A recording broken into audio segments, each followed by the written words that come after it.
بهر در عمل تطبیق نمودن استراتژی ملی جمهوری تاجیکستان اوید به مقاومت با اکستریمیسم و تروریسم برای سالهای 2016-2020 و در حاشیه دستور سپارش‌های رئیس ولایت سوخت ضمن واخوری با جوانان فعال ولایت در دانشگاه دولتی حقوق بیزنس و سیاست تاجیکستان در همکاری با کمیته اتفاق کسبی کارمندان معارف و علمی ولایت واخوری سودمند دایر گردید. در شاربینی مذکور رئیس کمیته اتفاق کسبی کارمندان معارف و علمی ولایت مسابق میرواتوف، مدیر کافدره حقوق جنایتی کریمینالیستیکا و پیشگیری کروپسیا نرزولو احمدوف، رئیس متحده اتفاق کسبی دانشگاه امینجان امینوف برآمد نمودند. در زمان معاصر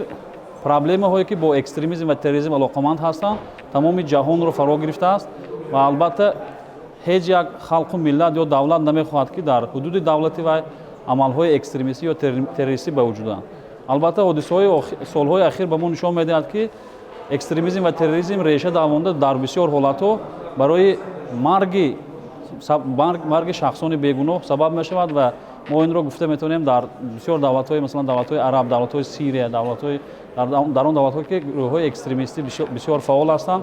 و البته برای جلب نمودن به گروه‌های اکستریمیستی شخصایی که به همین چیز علاقه‌مندی دارند و به واسطه سر و کار می‌کنند بیشتر به قشر جوان جامعه. در ادامه قید گردید که در پیشگیری حادثه‌های نامطلوب شامل شوی جوانان به حزب و حرکت‌های ارتجاعی، خطرهای دینی و اکستریمیستی و خشونت در عائله هر یک عضو کامل حقوق جامعه سهمگزار باشند. من همچون یک جوان تروریسم و اکستریمیسم رو محکوم میکنم. این پسروی جامعه ما باشد. دولت ما باید همیشه با پیش رود و این تروریسم اکستریمیسم و پیشروی دولت ما تاثیر منفی خود را می‌رساند. در انتهای ملاقات از حاضرین دعوت به عمل آورده شد که در راه مبارزه بر ضد جنایت و جنایتکاری شامل شوی جوانان به گروه‌های افراطی و نشأمندی و آواره‌گردی همراه مقامات مسئول مبارزه مشترک به راه مانده رسالت شهروندی خود را اجرا نمایند.